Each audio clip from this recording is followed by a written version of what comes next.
வணக்கம். ஓம் சாந்தி. இன்னைக்கு நம்ம பார்க்குற தலைப்பு எப்படி உள்நோக்கு முகமா இருக்கிறது.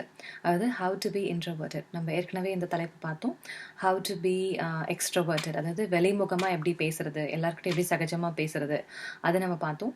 இன்னைக்கு நம்ம பார்க்குற தலைப்பு ரொம்ப பேசுறவங்க இல்லை ரொம்ப பேசிக்கிட்டே இருக்காங்க, அவங்களால பேசுறத குறைக்க முடியல, எப்படி உள்நோக்கு முகமா இருக்கிறது அப்படின்னு நம்ம பார்க்க போறோம். ஸோ இவங்க பார்த்தீங்க அப்படின்னா ரொம்ப பேசிக்கிட்டே இருப்பாங்க. அது சொல்லுவாங்க, கொஞ்ச நேரம் சும்மா இருக்க முடியுமா அவங்களால. அது அவங்களால தன்னோட மனசை அமைதிப்படுத்தவே முடியாது. தன்னுடைய வார்த்தைகள், தன்னுடைய பேச்சை கூட என்ன பண்ண முடியாது, அவங்களால குறைக்கவே முடியாது. பேசிக்கிட்டே இருப்பாங்க, எப்போவுமே யார்கிட்டயா பேசிட்டே இருக்கும், தனியாக இருக்கவே முடியாது அவங்களால.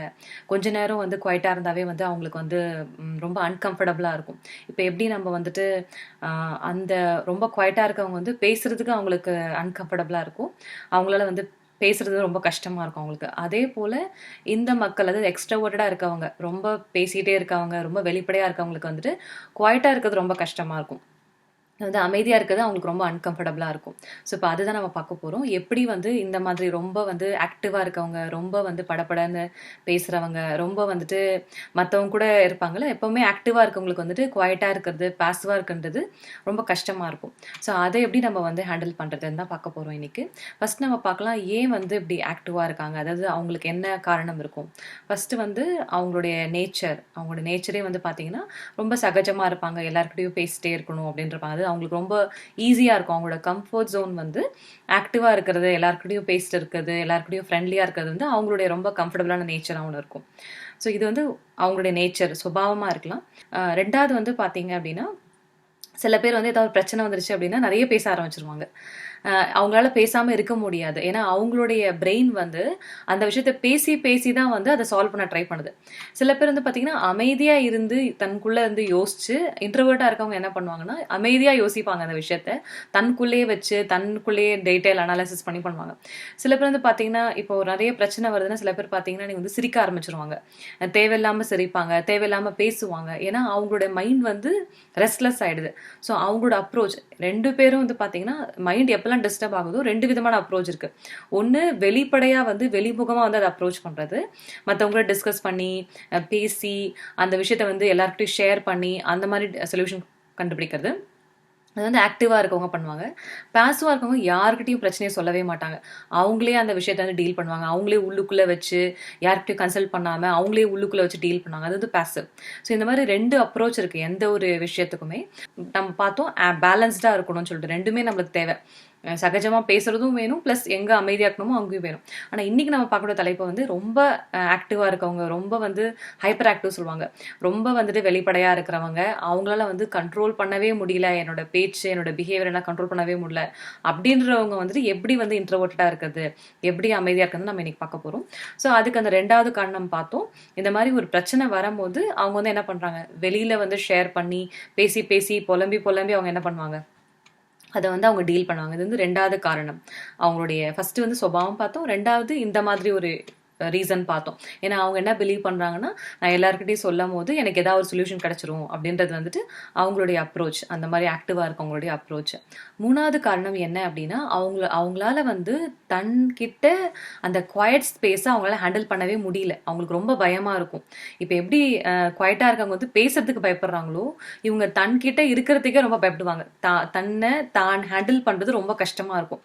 அவங்க எப்போவுமே தன்னை மற்றவங்களுடைய ப்ரெசன்ஸில் தான் அவங்க ஹேண்டில் பண்ணியிருக்காங்க தவிர தன்னுடைய மனசை அவங்க தனியாக ஹேண்டில் பண்ணுறது அவங்களுக்கு ரொம்ப கஷ்டமாக இருக்கும். அந்த பயத்தினாலே என்ன பண்ணுவாங்க, ரொம்ப ஆக்டிவாக ரொம்ப சகஜமாக தனியாகவே இருக்க மாட்டாங்க. வீட்டில் அவங்க எப்போவுமே யார் கூட இருக்கணும்னு பார்ப்பாங்க, ஃப்ரெண்ட்ஸ் கூட இருப்பாங்க, வெளியில் போவாங்க, இல்லை மற்றவங்க கூட பேசுவாங்க, இல்லை ஏதாவது ஒரு சோஷியல் மீடியாவில் ஆக்டிவாக இருப்பாங்க. அவங்களுக்கு எப்படின்னா கம்பெனி ஆஃப் அதர்ஸ் ரொம்ப ரொம்ப இம்பார்ட்டன்ட் அவங்களுக்கு. அது இல்லாமல் அவங்களால தனியாக ஒரு அரை மணி நேரம் கூட அவங்களால என்ன பண்ண முடியாது, இருக்க முடியாது. ரொம்ப அன்கம்ஃபர்டபுளாக ஃபீல் பண்ணுவாங்க. அப்புறம் ஏதாவது பிரச்சனை வந்ததுன்னா ஃபஸ்ட்டு அவங்க ஃபோன் எடுத்து யார்கிட்டயாவது பேசணும்னு பார்ப்பாங்க. ஸோ இது அவங்களுடைய தனியாக தன்னுடைய மைண்டை ஹேண்டில் பண்ணாத ஒரு இயலாமை அப்படின்னு சொல்லலாம். ஸோ அதுதான் இப்போ குவைட்டாக இருக்கவங்க பார்த்தீங்கன்னா அவங்க எக்ஸ்பர்ட், தன்கிட்ட தனியாக அவங்களால இருக்க முடியும், தன் மனசை அவங்களால ஹேண்டில் பண்ண முடியும். எப்படியும் அவங்க என்ன பண்ணிப்பாங்க, தனியாக இருந்தால் போதும் அப்படின்னு நினைப்பாங்க. இந்த இந்த எண்டில் இருக்கவங்க தனியாக இருக்கவே முடியாது, என்னால் ஹேண்டில் பண்ணவே முடியாது அப்படின்னு இருப்பாங்க. ஸோ இப்போ இதெல்லாம் தான் காரணமாக இருக்குது. ஸோ 3 காரணங்கள் நம்ம பார்த்தோம். ஒன்று சுபாவம் மற்றும் பழக்கம், 2வது வந்து அவங்க வந்து சொல்யூஷன் கண்டுபிடிக்கிறாங்க, மற்றவங்க கிட்ட பேசி அவங்க வந்து சொல்யூஷன் கண்டுபிடிக்கிறாங்க, 3வது வந்துட்டு அவங்களுடைய இயலாமை, மனசை ஹேண்டில் பண்ண முடியாது அப்படின்ற இயலாமையினால அவங்க என்ன பண்ணுறாங்க, அவங்க வந்து சகஜமாக மற்றவங்க பேசி அவங்க வந்து இது பண்ணுறாங்க. ஸோ இன்னொரு விஷயம் என்ன அப்படின்னா, இந்த ரொம்ப பேசுகிறவங்களுக்கு என்னன்னா, அதாவது சொல்லுவாங்க லூஸ் டாக் அப்படின்னு சொல்லுவாங்க. அதாவது உளர்றது, தேவையில்லாதது நம்ம சொல்லக்கூடாதுன்னு நினைப்போம், ஆனால் சொல்லிடுவாங்க. கண்ட்ரோல் இருக்காது அவங்களோட வார்த்தைகள் மேலே. அப்புறம் ஏதாவது ஒரு சீக்ரெட் ஒருத்தவங்க சொன்னாங்க, இல்லை ஏதாவது ஒரு விஷயம் சொல்லாதன்னு சொன்னாங்க அப்படின்னா என்ன பண்ணுவோம், நம்ம தெரியாமல் என்ன பண்ணுவோம், அந்த விஷயத்தை அவங்க மற்றவங்க கிட்ட சொல்லிடுவோம். நம்மளுக்கு வந்து பர்பஸாக சொல்லக்கூடாதுன்னு தான் நினைப்போம், ஆனால் கண்ட்ரோல்றதெல்லாம் சொல்லிடுவோம். அதே போல் அந்த உள்ளடக்கும் சக்தி இருக்காது. ஸோ எவ்வளோ தூரம் நம்ம ஒரு விஷயத்த வந்து நம்மளுக்குள்ளே வச்சுக்கிறோன்றது ஒரு சக்தி தான். அதே போல் எவ்வளோ தூரம் விஷயத்த அழகாக வெளிப்படுத்துறோன்றது ஒரு சக்தி தான். ஸோ இந்த சக்தி, 2 சக்தியும் நம்ம வந்து கரெக்டாக யூஸ் பண்ணணும். ஸோ இந்த ரொம்ப பேசுறவங்களுக்கு, ரொம்ப ஆக்டிவாக இருக்கவங்களுக்கு என்ன ஆகுதுன்னா, சம்டைம்ஸ் இந்த உள்ளடக்கிற சக்தி இருக்காது. அவங்க என்ன பண்ணுவாங்க, கொஞ்சம் யாரும் நம்ம கிட்ட நல்லா பேசினாங்கன்னா, கொஞ்சம் அன்பு காமிச்சாங்க, இல்லை கொஞ்சம் நம்மளுக்கு ஃப்ரெண்ட்லியாக நினைச்சாங்கன்னா, உடனே அவங்களை நம்பி நம்ம என்ன பண்ணிடுவோம், அந்த விஷயத்த அவங்க சொல்லிடுவாங்க. அவங்க வந்து அந்த சீக்ரெட்டை சொல்லிடுவாங்க, இல்லை சொல்லக்கூடாத விஷயத்த என்ன பண்ணுவாங்க, கண்ட்ரோல் இல்லாமல் சொல்லிடுவாங்க. ஏன்னா நம்மளுக்கு உடனே அவங்க நம்பிடுறாங்கல்ல, அந்த ட்ரஸ்ட் உருவாயிடுது. அதனால என்ன ஆயிடுது, அவங்க சொல்லிடுறாங்க. ஸோ இந்த விஷயத்த நம்ம வந்து கவனிக்கணும். உள்ளக்கூடிய சக்தி, இது இன்ட்ரோவர்ஷனாக இருக்கவங்க பார்த்தீங்க அப்படின்னா, குவைட்டாக இருக்கும் பார்த்தீங்கன்னா உள்ளடக்கிற சக்தி நிறைய இருக்கும் அவங்களுக்கு. அவங்க கிட்ட இந்த விஷயத்த நீங்கள் ஈஸியாக வாங்கவே முடியாது. ஏன்னா அவங்க என்ன பண்ணுறாங்க, அவங்க வந்து அந்த கண்ட்ரோல் அவங்க கிட்ட இருக்குது. ஏன்னா அவங்களுக்கு அந்த ப்ராக்டிஸ் இருக்குது, அவங்க நேச்சராக இருக்குது, அவங்களுடைய ஹேபிட் இருக்கிறதுனால அவங்களால என்ன பண்ண முடியாது, அந்த விஷயத்த அவங்க சொல்லவே மாட்டாங்க. ஸோ நம்ம இதை புரிஞ்சிக்கணும். நான் வந்து இந்த பேலன்ஸை கொண்டு வரணும் என்கிட்ட. உள்ளடக்கிற சக்தியும் எடுத்துட்டு வரணும், at the same time communicating சக்தி, கம்யூனிகேட் பண்ற சக்தி உங்ககிட்ட ஆல்ரெடி இருக்கு. இந்த கான்டெக்ட்ல நம்ம பார்க்கும்போது ஆக்டிவா இருக்கவங்களுக்கு அந்த கம்யூனிகேட்டிங்கோட சக்தி இருக்கு, வெளிப்படையா சொல்லக்கூடிய சக்தி இருக்கு. ஆனா உள்ளடக்கூடிய சக்தி, அந்த பேலன்ஸை நான் வந்து கொண்டு வரணும். நான் வந்து என்ன பண்ணணும், இல்ல நான் வந்து இந்த விஷயத்த சொல்ல மாட்டேன், இது வந்து ரொம்ப ஒரு சீக்ரெட்டான விஷயம், இதை வந்து நான் வந்து நம்பிக்கை பாத்திரமா எனக்கு சொல்லியிருக்காங்க, ஸோ நான் கண்டிப்பா சொல்லக்கூடாது, ஸோ எவ்வளோ என்ன டெம்ப் பண்ணாலும் நான் உங்களுக்கு இந்த விஷயத்த சொல்ல மாட்டேன் அப்படின்ற ஒரு பேலன்ஸை வந்து நம்ம கொண்டு வரணும். நம்ம என்ன பண்ணணும்னா, சொல்லி முடிச்சுட்டு அதுக்கப்புறம் ஃபீல் பண்றோம், ஐயோ நம்ம சொல்லிட்டோமே, அப்புறம் என்ன பண்றோம், இந்த விஷயத்தை நீங்க யாருக்கும் சொல்லிடாதீங்க, உங்ககிட்ட மட்டும்தான் நான் சொல்றேன் அப்படின்னு என்ன பண்றேன், அவங்க கிட்ட நான் போய் பிசினஸ் பண்ண வேண்டியதா இருக்கு. அவங்க எவ்வளவு தூரம் அவங்க நம்பிக்கையா இருப்பாங்க நமக்கு தெரியாது. ஏன்னா அவங்களும் போய் லூஸ் டாக் ஆயிட்டு, இல்ல அவங்களும் போயிட்டு அவங்க கண்ட்ரோல் இல்லாம இன்னொருத்தங்கிட்ட சொல்லிட்டாங்கன்னா என்ன ஆயிடும், இந்த விஷயம் பரவிடுதுல. அப்ப அந்த கர்மா யாருக்கு வந்து சேருது, எனக்கு தான் வந்து சேருது. ஏன்னா எனக்கு சொன்னவங்க வந்து ரொம்ப நம்பிக்கையாக சொல்லியிருக்காங்க. ஸோ இது வந்து ரிலேஷன்ஷிப்ஸில் ப்ளஸ் எல்லா இடத்துலையுமே வந்துட்டு பீப்புள் ரிலேஷன்ஷிப்ஸில், பீப்புள் மேனேஜ்மெண்ட் ரொம்ப ரொம்ப முக்கியமான விஷயம். இதில் தான் வந்து எவ்வளோ இன்டிகிரிட்டி இருக்குது, எவ்வளோ நீங்கள் சின்சியராக இருக்கீங்க, எவ்வளோ நம்பிக்கை பாத்திரமா நீங்கள் இருக்கீங்கன்றது இதில் வச்சு தான் சொல்ல முடியும்.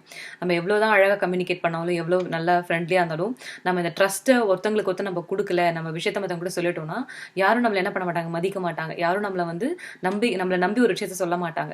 ஏன்னா அப்போ என்ன, நம்மளை யூஸ் பண்ண ஆரம்பிச்சிருவாங்க, இவங்ககிட்ட சொன்னால் எல்லாருக்கிட்டையும் போகுது அப்படின்றது. ஸோ இது வந்து ரொம்ப ரொம்ப முக்கியமான ஒரு விஷயம்.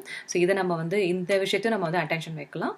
ஸோ இப்போ இந்த மாதிரி இருக்கும் போது எப்படி வந்து நம்ம மனசை வந்து அமைதிப்படுத்துறது அப்படின்னா, ஃபர்ஸ்ட் இந்த மாதிரி ஆக்டிவாக இருக்கவங்களுக்கு வந்து ஃபர்ஸ்ட் வந்து டெய்லி வந்து ஒரு ப்ராக்டிஸ், அது எழுதுறத வந்து ஒரு ஹேபிட்டாக யூஸ் பண்ணலாம். ஏன்னா எப்போவுமே நம்ம கிட்ட கனெக்ட் பண்ணுறதுக்கு வந்துட்டு மனசை அமைதிப்படுத்தி பேச முடியல அப்படின்னா, அது பயமாக இருக்குது, இல்லை ரொம்ப கஷ்டமாக இருக்குது, அன்கம்ஃபர்டபுளாக இருக்குது அப்படின்னா, எழுதுறதுன்றது, ரைட்டிங்கிறது ஒரு குட் ஹேபிட். நம்ம தன்கிட்டயே ஒரு எழுத ஆரம்பிக்கலாம், டைரி வைக்க ஆரம்பிக்கலாம். எப்படி இருந்துச்சு, என்னோட ஃபீலிங்ஸ் எப்படி இருந்துச்சு, யாருக்கிட்டே சொல்லணும்னு அவசியம் இல்லை.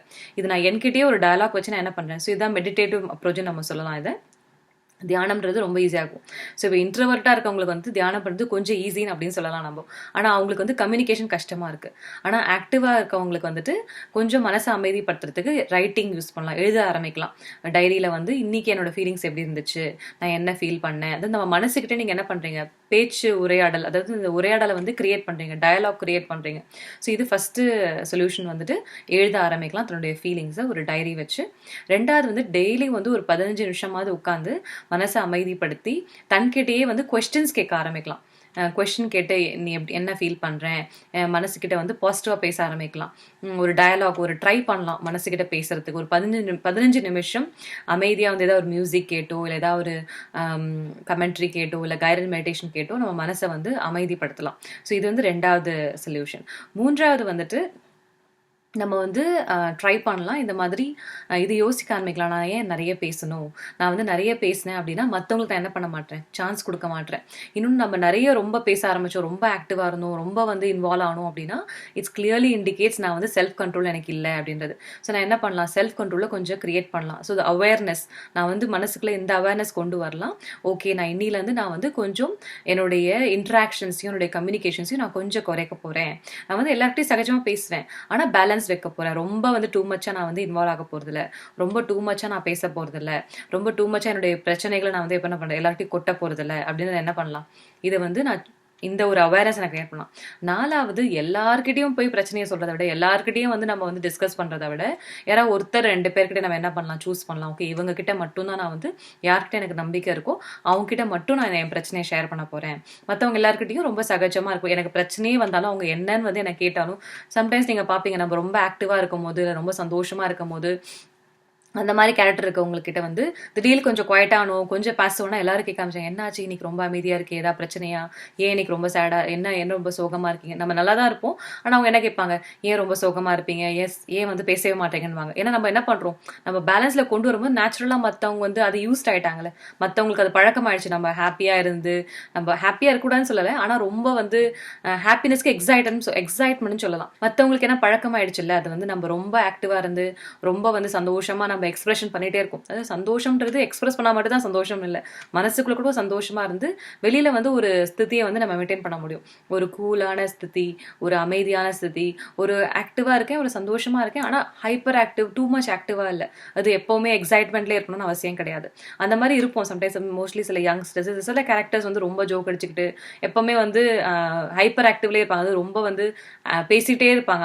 அவங்க பேசாம, நீங்க ரொம்ப பேசாம இருக்கிறது ரொம்ப கஷ்டம் அவங்களுக்கு. ஸோ அப்போ என்ன ஆகிடும், அவங்க வந்து பழக்கம் ஆகிடுறாங்க. இந்த மாதிரி ஒரு என்னோட நேச்சருக்கு அவங்க பழக்கமாயிட்டாங்க. ஸோ நீங்கள் இந்த மாதிரி ப்ராக்டிஸ் பண்ணும்போது கண்டிப்பாக அவங்க வந்து என்ன பண்ணுவாங்க, அவங்கள கேட்பாங்க, என்னாச்சு இன்னைக்கு நீங்கள் பேசவே மாட்டீங்க, ஏன் ரொம்ப குவைட்டாக இருக்கீங்கன்னு. நம்ம என்ன பண்ணுவோம், ஒன்றும் இல்லை நல்லா தான் இருக்கேன் அப்படின்னு சொல்லிட்டு நம்ம என்ன பண்ணுவோம், அப்போ வந்து நம்ம சூஸ் பண்ணோம் 1 or 2, 1 இல்லை 2% இல்லை நம்மளுக்கு நம்பிக்கையாக இருக்கவங்ககிட்ட நம்ம சூஸ் பண்ணி அவங்ககிட்ட மட்டும் நம்ம பிரச்சனையை வந்து சொல்ல ஆரம்பிக்கலாம். ஸோ இந்த மாதிரி பண்ணும்போது ஸ்லோவாக என்ன ஆகும், உங்களுக்கு அந்த பேலன்ஸ் வர ஆரம்பிச்சிடும். இப்போ இந்த கேரக்டர் வந்து ரொம்ப நல்ல கேரக்டர் தான், ஆனால் நம்ம என்ன பண்ணுறோம், அந்த பேலன்ஸில் கொண்டு வரும், நம்ம வந்து கொஞ்சம் செல்ஃப் கண்ட்ரோலில் கொண்டு வரும். ஸோ அப்போ என்ன ஆகும், நம்ம மனசை அமைதிப்படுத்தவும் முடியும், ப்ளஸ் நம்ம சகஜமான கேரக்டர்னால நம்மளோட இந்த பாசிட்டிவ் குவாலிட்டியால் நம்ம எல்லாருக்கிட்டையும் நம்ம ஃப்ரெண்ட்லியாகவும் இருக்க முடியும், எல்லாருக்கும் நம்ம ஹெல்ப்பும் பண்ண முடியும். ஸோ இந்த பேலன்ஸ் நம்ம வந்து ஈஸியாக வந்து கொண்டு வர முடியும். ஸோ இந்த 3 மெத்தடை நம்ம வந்து ட்ரை பண்ணலாம். மெடிடேஷன் பண்ணுறது, ப்ளஸ் டைரியில் எழுதுறது, ப்ளஸ் நம்ம வந்துட்டு சூஸ் பண்ணுறது. இந்த மாதிரி வந்து ஒருத்தர் 2 பேர்கிட்ட மட்டும்தான் நான் என்னோட ஃபுல் பிரச்சனை சொல்வேன். யார் என்னை எவ்வளோ டெம்ப்ட் பண்ணாலும் சரி, எவ்வளோ என்னை புஷ் பண்ணாலும் சரி, என் மனசுக்கிட்ட நான் என்ன பண்ணக்கூடாது, அவங்ககிட்ட நான் சொல்லக்கூடாது. ஸோ இதை நான் கிளியராக பிடிச்சிக்கணும். எல்லாருக்கிட்டையும் எல்லா விஷயம் நான் வந்து சொல்லவே கூடாது அப்படின்றத நான் வந்து என்ன பண்ணணும், டிசைட் பண்ணி வைக்கணும். ஸோ இது வந்துட்டு நம்ம இந்த மாதிரி நம்ம ப்ராக்டிஸ் பண்ணோம் அப்படின்னா நம்ம கண்டிப்பாக வந்துட்டு அந்த பேலன்ஸை கொண்டு வர முடியும். இன்ட்ரவர்ஷன், எக்ஸ்ட்ரவர்ஷன் ரெண்டுத்துக்கும் நடுவில் இருக்க பேலன்ஸை, ரெண்டுத்துல இருக்கக்கூடிய பாசிட்டிவ் குவாலிட்டிஸை என்னால் வந்து என் லைஃப்பில் வந்து யூஸ் பண்ண முடியும். இதை நம்ம வந்து ப்ராக்டிஸ் பண்ணலாம். நன்றி, வணக்கம், ஓம் சாந்தி.